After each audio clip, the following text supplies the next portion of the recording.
Terima kasih para pemirsa Edukasi Natuna Podcast. Kita masih bersama anak kita Fatin, ya, peraih Olimpiade MIPA untuk tingkat nasional.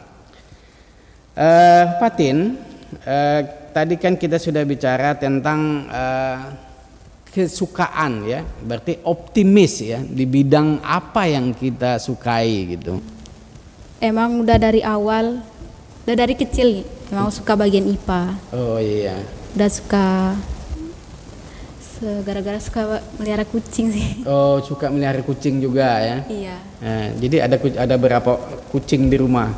Kalau di rumah sih orang tua nggak suka kucing masuk rumah. Oh iya, ya. Jadi cuman paling jumpa di sekolah. Iya. Mungkin suatu saat itu mungkin ada istilahnya terlaksana cita-citanya.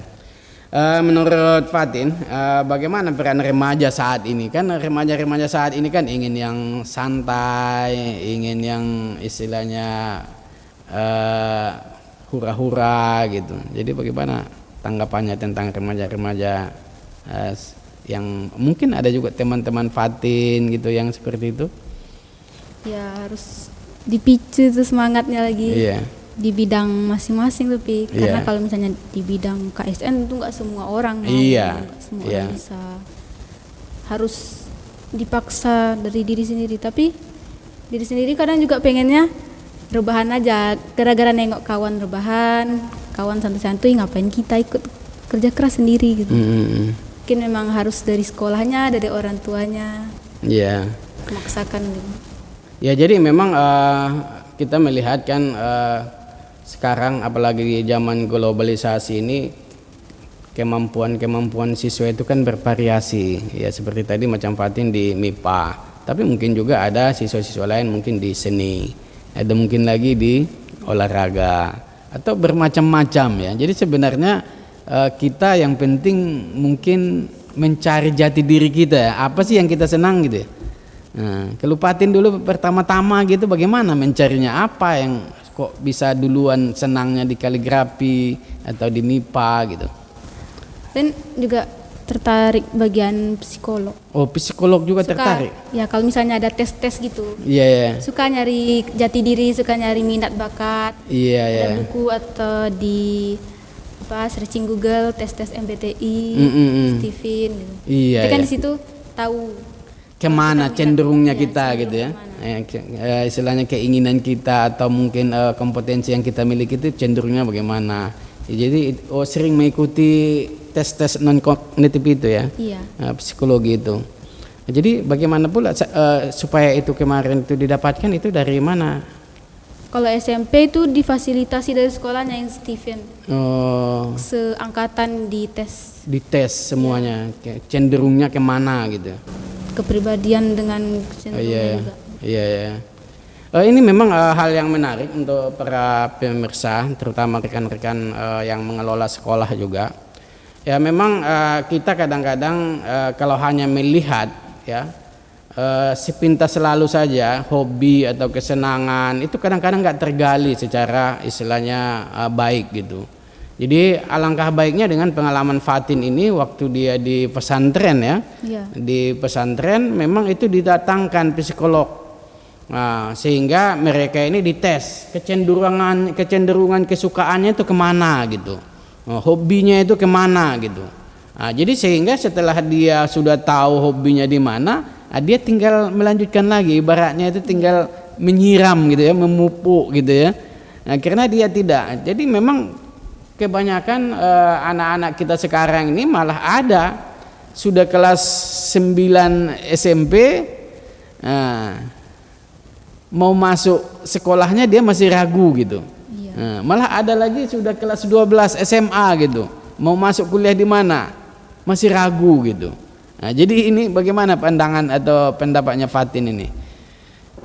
Ya itu harus dicari tahu memang minat bakatnya. Iya, terus Orang tua juga harus lebih peduli mencari tahu anaknya suka di mana, karena kan kalau mikir sendiri biasanya orang banyak yang mikir masih kelas 10 nggak usah dipikirin dulu, nantilah kelas 11. Nanti kelas 11 mikir nanti aja kelas 12. Pas kelas 12 sudah bingung sendiri, nggak tahu lagi mau gimana gitu. Harus dari sejak dini dicari tahu kita minatnya dari mana. Jadi udah bisa dari kecil kan dikembangkan. Iya. Kemudian menurut Fatin, istilahnya hobi itu bagaimana sih pentingnya untuk kita mengetahui dari awal? Penting banget untuk tahu dari awal, karena kan kalau kita nggak tahu hobi kita sendiri, nanti kita kalau misalnya waktu senggang tuh pasti dia habiskan untuk hal-hal yang mubazir gitu. Iya. Daripada ngisi untuk hal-hal mubazir, bagus kita ngembangin hobi. Terus? Ya dengan Kabupaten ngembanginnya dengan cari-cari ensiklopedi, sering-searching Google gitu. Ikut lomba.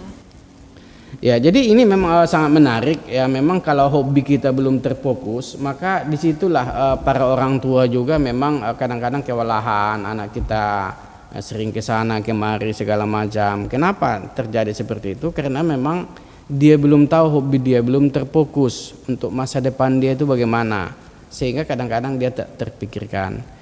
Nah, makanya pengalaman dari Fatin ini memang dari kecil orang tua juga udah support, istilahnya berikan kebebasan yang mana yang dia senangi. Kemudian di sekolahnya juga kemarin di pesantren memang dibantu. Ini kuatnya di bidang mana nih Fatin nih. Jadi semua siswanya itu di tes non kognitif, istilahnya psikolog. Jadi ini yang memang sangat menarik ya. Kita sebagai orang tua maupun sebagai siswa, apalagi sebagai pendidik atau pengelola pendidikan. Jadi kita harapkan dengan pengalaman Fatin ini, ya mudah-mudahan akan lahir lagi Fatin-Fatin yang berprestasi, remaja-remaja yang berprestasi, ya khususnya di Natuna ini. Mungkin itu yang dapat kita bincangkan. Mungkin ada istilahnya harapan-harapan yang mau disampaikan dengan kawan-kawan, Fatin? Ya, buat kawan-kawan sih jangan takut mencoba gitu. Iya ya, terus karena kesempatan tuh nggak datang berkali-kali. Cuman sekali, kalau nggak diambil ya dia lari lagi gitu. Ya buat saya sendiri juga sering nyesal sih nggak ngambil kesempatan gara-gara takut atau gara-gara kawan gitu. Dan kalau memang minat ya apa salahnya nyoba. Kalau nggak tahu kan, kalau nggak kita coba kan kita nggak tahu. Kalau udah dicoba kita jadi tahu seberapa jauh kita bisa. Jadi memang kecenderungan remaja atau mungkin siapa saja cenderungnya memang takut mencoba ya, takut gagal, takut tak berhasil, malah yang mau dagang juga mau mencoba takut rugi gitu ya. Padahal kalau kita coba belum tentu resiko itu kita hadapi. Nah, bisa saja umpamanya kalau kita coba bisa berhasil seperti Fatin gitu ya. Ya baik. Jadi itulah bincang-bincang kita dengan anak kita Fatin yang peraih perunggu di dalam mengikuti Olimpiade atau Olimpiade MIPA ya untuk tingkat nasional. Jadi harapan kita, mari kita doakan karena beliau ini adalah anak kita ini baru kelas 10 di MAN 1 Natuna. Ya mudah-mudahan masih banyak ya waktu, masih ada istilahnya kesempatan, masih ada 2 tahun lagi beliau ini di MAN. Mudah-mudahan nanti beliau mengikuti lagi, kita harapkan dapat meraih emas itu ya, untuk ya nama baik Natuna sekaligus nama baik provinsi. Itu yang kita dapat sampaikan pada pagi hari ini ya. Kita harapkan ya pendidikan berkualitas ya, Natuna maju. Salam literasi, salam ya. Wabillahi taufiq wal hidayah. Wassalamualaikum warahmatullahi wabarakatuh.